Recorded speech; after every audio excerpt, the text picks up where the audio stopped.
First things first, I'm sitting on my floor because it is really hard to find good lighting in my office. So I'm going to be playing around with where I put the laptop for a while so I can work all that out.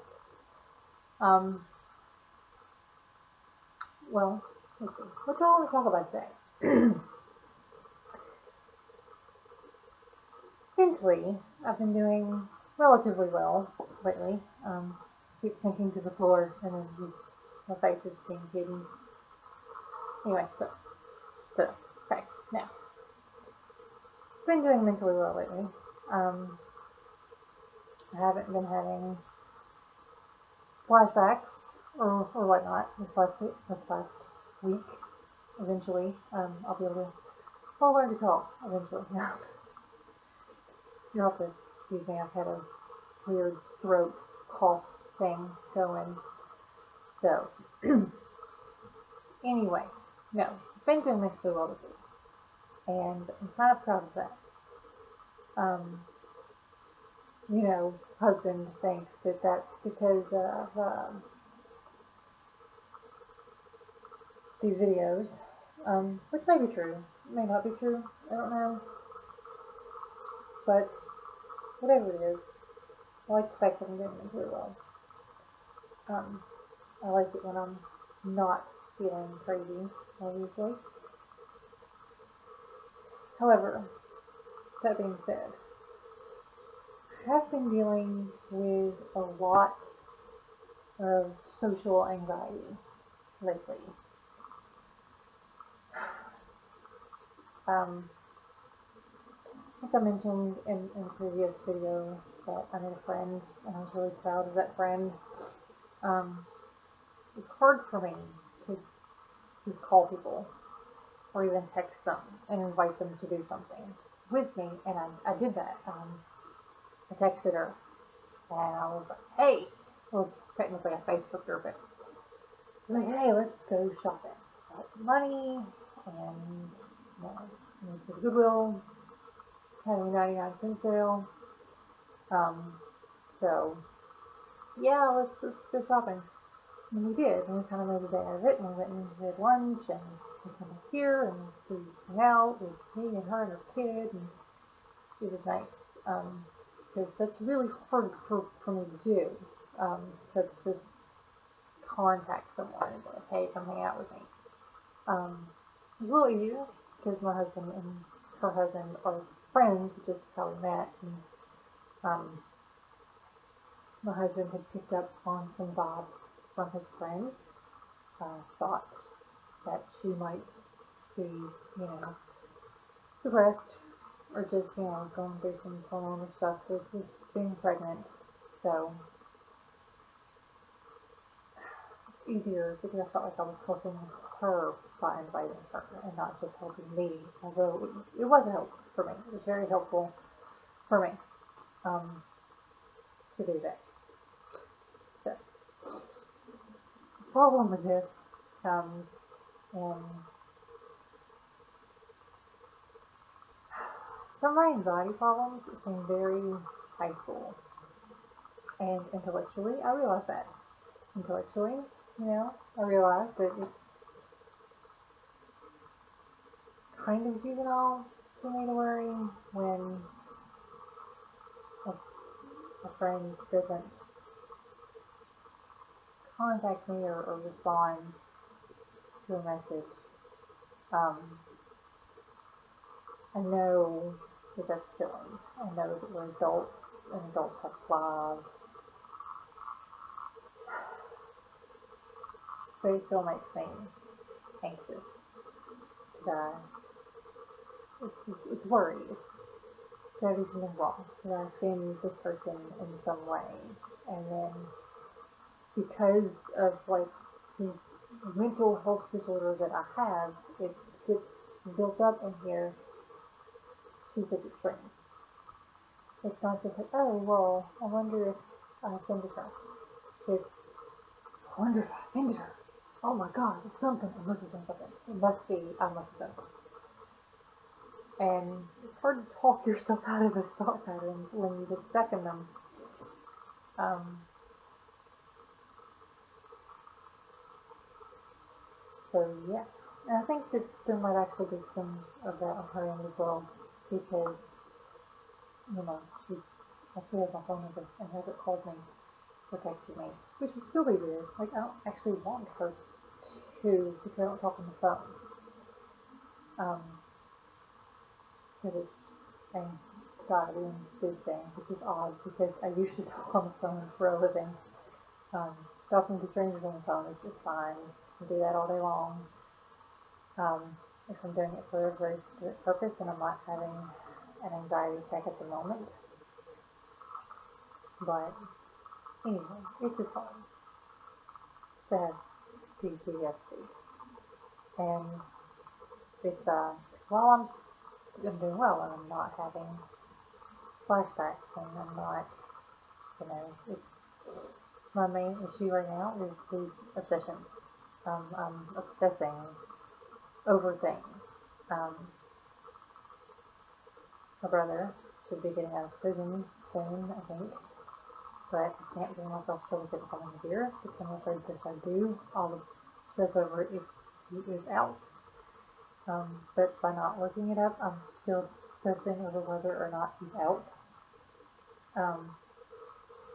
And then it's always been the plan for us to move to Oregon, and now I'm starting to really second guess that because I have friends here, and it's hard for me to have friends. And I actually have 2 women who live here that I'm friends with, people that I, could hang out with, people that I like. 2 women, and I actually like their husbands, I like their kids. And it's weird for me because I'm not social that way. I used to have to fake it a lot when I was younger. I faked being social. And kind of, I would get high off adrenaline and high off of, I don't know how to put it. Basically, the looks that I would get from men and women who wanted to have sex with me. I would get my self-esteem from that, and that made it possible for me to be in these social situations. I would just flirt with everybody, and then that led to some awkward and dangerous situations back when I used to hang out with friends. So there's that.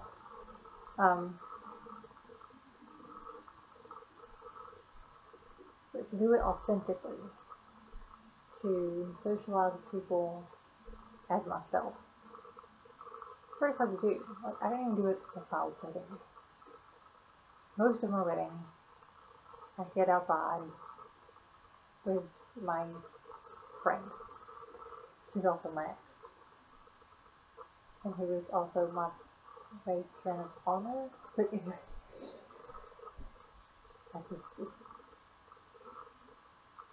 to socialize with people authentically is hard for me. Do it as myself, not do it as a character that I'm in. Make up a character, then I can do it all along. But my husband knows me, so he would pick up on it. And then he would ask me why I was acting funny. One of the downsides of having a completely honest relationship with your husband, you can tell when you're faking it, and then he calls you on it. It's also like an upside, because he loves me, and that's why he does it. He wants me to be healthy. But it's also a downside, because it means I have to actually work on myself and do these things that are become so natural to normal people that are so hard for me. Like, actually go talk to people, hang out with them. I think the Cards Against Humanity has actually helped me a lot because it gives me a reason to hang out with people, not just hang out with them and bullshit. It's, come over and we're going to play this game.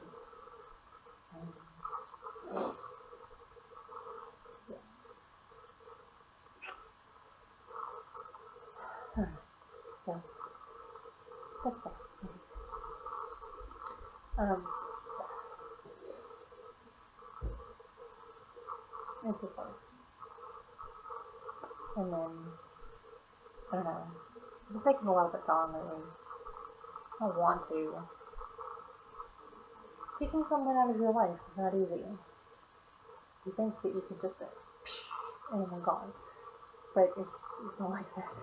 You know, like, I haven't seen nor spoken to him in 6 months. I'm not going to see him, I'm not going to speak to him. But he's still there, you know, because he was a figure in my life, good, bad, whatever, for, 33 years. And now it's not. And it's difficult to not call him on his birthday. It's difficult to not go see them at Christmas. But it's kind of like the airplane thing, you know, like I think about the kids and I think, well, I really should be there for the kids because they're going to need me. The adults too, don't want me there. They're listening to another adult in this whole system of the family thing. They'll get older, they'll hopefully start to think about, the things that they've been told by various adults in their lives and come to terms with the fact that maybe it's not the whole story. But youngest, it's hard. Because I feel like I should be there for him, and I do feel like I'm failing him by not being there for him. Because it's the airplane thing. It's, when you're on an airplane, the flight attendant, I almost said stewardess, but you can't call them stewardesses anymore. The flight attendant. I don't really see the problem with the word stewardess and stewards, but whatever. The flight attendant tells you that, in the event of an emergency, when the airbags drop, you take care of yourself first. You take the air. And then you help the kids that you're with. Or kids. Because you can't take care of them if you pass out. If you pass out from lack of oxygen, you can't help them. You die, you can't help them. And they're going to freak out. If you stay calm and you take care of yourself, then you can give them the air and take care of them. But you have to take care of yourself first. And it's kind of like that thing. Like, I know that if I enter back into that situation, I'm not going to take care of myself.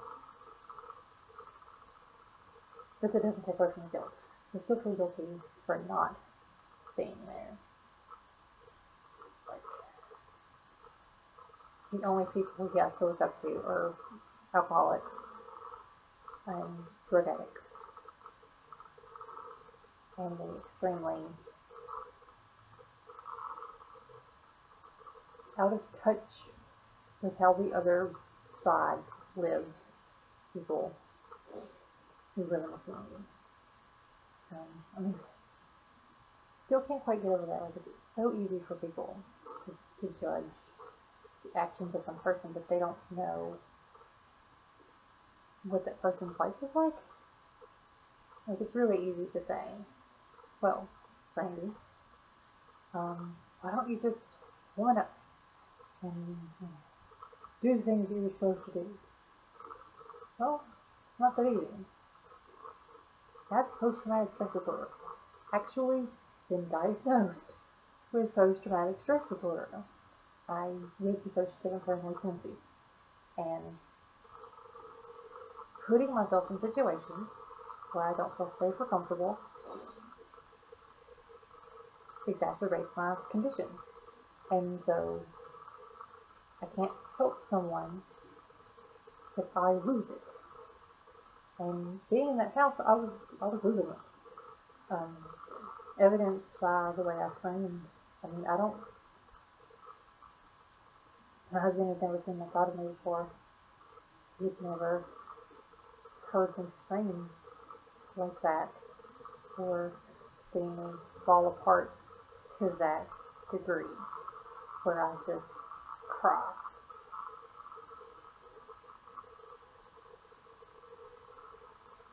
I'm just so frazzled that I physically exhibit frazzledness, if that's even a word, which it's probably not, but whatever. You get to have experience that we've never seen me like that. And I think it frightened me a little bit, as it should have. But being in that house, not getting treatment for my PTSD, ignoring my mental health, just staying in cycle, it's what led me to snap when I was 21. It's what led me to literally suffer a psychotic break, to, just the paranoia and the fear and the anger, hate, all of that I just wasn't dealing with. Just pushing it down, pushing it down, pushing it down. I can't do that again. I can't do that again. And that means taking care of myself. Still seems selfish, it still seems selfish to put my needs above the needs of everyone else. But I'll get used to it. And I've been doing it for a couple of years now. Trying to do it, not always succeeding, as evidenced by my relationship with Matt Blake, but trying. A lot of the stuff has been coming back up to me lately, and so I thought I would talk about that. I think it's just because I'm scared. I have his family, who I love like my family, and then now I have friends. I actually have a degree, and I'm working towards another one. And it's scary. Because what if I get everything I ever wanted? What if I get it? What if I'm mentally healthy? I'm in a loving, committed relationship with someone who is a genuinely good person. Not just that they don't cheat me, but they're a genuinely good person. I have friends, I have a career, I have people who love me. What if I get everything that I ever wanted? Makes you anxious. Makes you want to self-sabotage. Well, probably not you, but makes me want to self-sabotage. I'm doing good. Not self-sabotaging. It's alright. I'm doing well. Just a little anxiety, just a little frazzledness, just a little obsessing over things and worrying about things and over analyzing everything to the nth degree.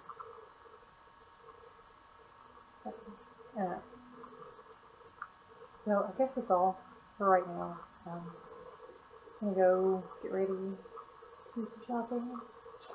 So I'm an adult and have to do some shopping. Mostly because one of our dogs decided to make a huge mess. And I never feel bad because it's just clean up here. So, yep, that's it. And I will be back next Monday with another horrible tales from my life story.